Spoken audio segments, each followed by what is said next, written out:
Andy, we've talked about the goals, we've talked about key individuals, and one thing I've noticed this entire week has been the conversation about Manchester United being title contenders, but it's been very rare that I've seen anyone mentioning Leicester in that equation. Because if you look at the table, and I know United have a game in hand, but it's Leicester who currently sit in second. So are they legitimate title contenders? Can they see the course till May?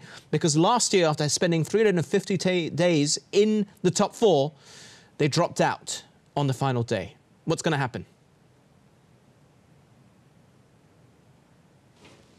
Yeah, to be honest, I think a lot of it probably depends on the form of Liverpool. I think every year, obviously, the amount of points taken to win the title is very different. The year Leicester won, I think they had 81. Liverpool didn't win it with 99. So I think it really depends on Liverpool. I think they go on a season like they did last year, then it's going to be very hard for Leicester to stay. But if it carries on the way they are at the moment, with people dropping points unexpected and things like that, then there's no reason why they certainly can't throw their hat in the mix there. They've got a good squad who they can rotate, and I think they can certainly be right up there, yeah. Renee, after coming so close previously with Liverpool, Brendan Rodgers has gone up to Scotland. I know it's a different country, it's a different league, but he surely must have learned some lessons from his time at Anfield to where he is now at the King Power. Oh, absolutely. Obviously, at the time with Liverpool, he came obviously close, very close one season. And one game springs to mind really clearly to me was the away game to Crystal Palace, where they were winning, I think, 3-0 at one point, and it was no problem, but he kept on going. He wanted to play that, free-flowing, attacking football.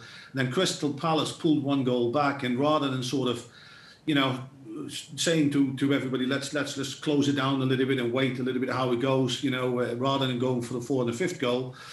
They did. I think he lacked a little bit of experience next to him at the time for somebody just to say, listen, Brendan, let's just take the 3 points and go back to Liverpool and go from there.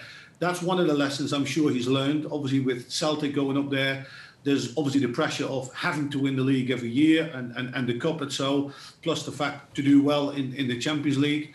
But it's always good for a manager, for a coach to be working at a team and to win things. There's no better feeling than winning things, and that creates a sort of an attitude and a mentality. And I'm sure that he will take that, into Leicester, which is a club that has done fantastically well. Go back to the season when they won it, but after that they kept on growing. They've got a brand new training facility, which is absolutely second to none. It is a fantastic club. I just think that it will just come up a little bit short to really be contenders for the title, because we talked about relying on players. I think they rely, and Danny said it before, they have to rely too much on Jamie Vardy getting the goals. They need a little bit more firepower up front to release him a little bit in that respect. Well, you see, Renee, that's the thing. You and I would have been saying this as we were outsiders to Leicester at the time, but two people that were in the dressing room week in, week out, match day to match day, would be Danny and Andy King. They were there. And everyone was saying, can Leicester do it? No, I don't think so. I don't think so. And they did do it. They made history, 5,000 to 1 odds.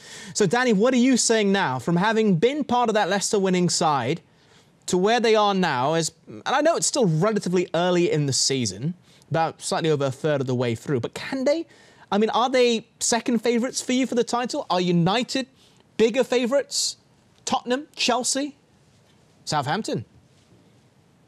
Yeah, look, I think it's difficult to compare, that season, because, we're talking about Jamie Vardy, who's now turning 34, and, 5 years ago when, we won the league that year, he would have been 28, 29 years old in his prime. Like you said, we worked with him every day, and, we had different players, we had, likes of Riyad Mahrez, and N'Golo Kante. Now, we're talking before about, other players, not just relying on Jamie Vardy, and wingers getting goals and assists. Now, we're starting to see that from Harvey Barnes. In that season of us, we had Riyad Mahrez that obviously he got, I think he was PFA Player of the Season that year. So I do, like Renee said before, I do think you just need maybe 1 or 2 more players to help Jamie Vardy in the goals department. Because I think if you look at the defence, the recruitment at the back has been second to none. Fofana looks an unbelievable prospect and a player. So Youngku's not been playing, he's been fantastic. Ricardo Pereira still to come back. So I think defensively, they're really good. They've got Justin that can play all along the back four. But I still think they need maybe one or two that can help Jamie Vardy. I know they've signed Under, who's still trying to find his feet. But yeah, I think if they can get one or two more in that department, they'd have a better chance to try and win it again. Andy, will you be getting the call in January to come back to the club? No, I don't think I'd take any of the load off Jamie Vardy. Anyway, let me tell you that. Just a bit of match practice, you'll be fine. Like Danny said, he was probably he was obviously a lot younger back then. I don't think his goal tally, I don't think, will be that much different this season to what it was that season. I still believe he'll probably get 20 goals this year. It's like Danny says, and Rani says, it's the support network around him. That year, he had such a combination with Riyad Mahrez. Almost if Jamie didn't score, Riyad would score, and vice versa. They would set them up for each other. He's maybe just lacking a little bit of help. Not only he had one chance today, I think, and he scored it. That's not always going to be the case. I know it's been the case for a lot of the season. I think he's had the fewest touches of any Leicester player who's played over a certain amount of games. But his goal output is obviously brilliant. I know he's had a lot of penalties, so his goal tally, I don't think, will be that low, but I think the effect maybe he's having on the team or the team are having with him is obviously less, and I think that may be where they come up short. And I think they have stronger opposition in Liverpool than what we had the year that we won it. But that's the thing, what I find strange, we're talking about Vardy like this, it's what people outside of Leicester were saying all those years ago when the title was won by the Foxes. But what are they going to be saying inside the camp? I'm sure you still got friends there. Do you think they're believing that they can push Liverpool all the way to the title? Do you think they've learned from last season where they've tailed off? For sure they'll be wanting to push them that way, and they'll have that belief because there is still title winners in that dressing room. There's still lads in there who know what it takes to get over the line. And like René said, with the manager going to Scotland and almost learning how to win trophies, the players at Leicester, they've got that experience now of getting over the line. They know what it takes. They know sometimes, like we were saying about the game against Crystal Palace with Liverpool those years ago, where it was 3-0 and they end up drawing 3-3. Leicester have got that experience in there of Cash Michael, Jamie Vardy, Mark Warbrighton, who also played today.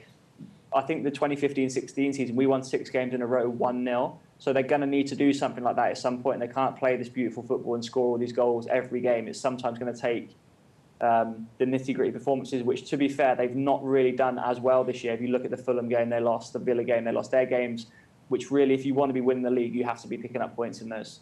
In Leicester's defence, though, René, looking at the injury lists, when Soyuncu, who has been training, can come back, he's going to add something. When Pereira, when Chilwell was at the club, the fullbacks for Leicester were some of the best footballing attacking fullbacks in the entire division. Probably only second to Liverpool, you would say. No, absolutely. But what the difference is, the significant difference is this. At the time that those guys won the league, you were there, Danny and Andy, and correct me if I'm wrong, Ranieri, I thought, managed it really well, perfectly well. You guys had a good form. The media was starting getting on with it. He didn't want to know anything about it.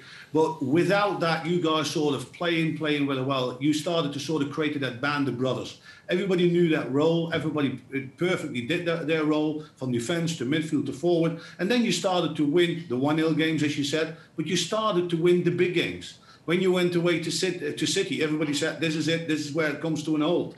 Yeah, but you were pulling it off. And by that, you never really got carried away with the expectations because there weren't any. You guys just wanted to stay in the Premier League. That belief of winning came, I think, when you came into March to April, when you started to see the finishing line, and you started to say, we actually can do this. We have this belief. And that's the difference now, Adam, because now Leicester has won it, yeah, and there are some expectations now. And the media will constantly remind Brendan Rodgers, the players, the club, etc. And that brings a different kind of pressure, I think.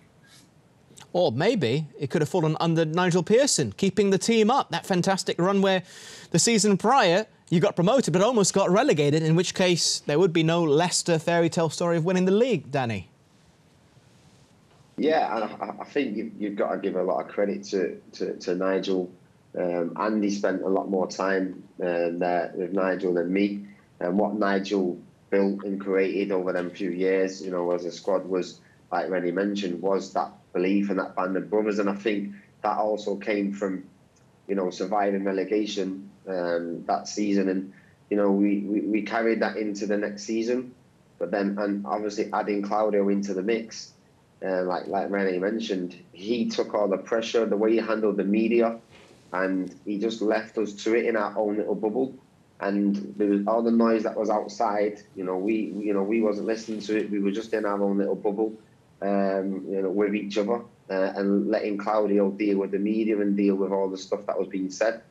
So yeah, like I said, and now, you know, there's no expectation, and obviously now there's talk of Brendan. You know, what happened with Liverpool. We're talking about the Crystal Palace game. We can now talk about what happened last season with Leicester when they were in a very, very comfortable position, and then they missed out on the Champions League. So they're the kind of things that will get talked about in the media. That at the time when we went on to win it, we had none of that to deal with or to listen to. Final question for you, Andy, because I know that you have to shoot off very soon. Would you say that the Leicester side now, with the experience they've had from the players who are still there, who won the title, Vardy, like you mentioned, Albrighton, and the inclusion of someone like Brendan Rodgers, who has been lauded everywhere he's gone for his tactical nous and his training and the way he can motivate players, is better than the one that won the title when you were there? I guess it's going to be hard to see. I guess the only way that we'll be able to tell is when you look at the end of the season and take the points that Leicester had in 2015-16 compared to what they get in 2020-21. Don't get me wrong, I think that the squad in general is, I'll use the word talented. I think it's more talented. I think they probably have more players to choose from. I think at Leicester, Daniel will also agree, I think we probably used 14 or 15 players throughout the whole season. So it would sort of be the same 11 and then the same 3 or 4 would come off of the bench, and we had a really good injury record and stuff like that, so we got lucky with it. It's hard to know whether they'll be better because I think, they're probably better players technically. They're obviously of a better age. They're bigger assets than what we had. They cost more money than what we had. But that know-how and that know-how to win a game 1-0, it does count for an awful lot. And I think it's just about how they stay the course of the season, whether they can do that this year or they're going to fall away again at the end. But I think certainly in terms of a recruitment thing or a club overlook, the squad now is certainly more talented. They've got people in there who will go for upwards of 50, 60 million pounds. We never had that. We had an older group, players who were newer to the Premier League, and I think that's what made it so special.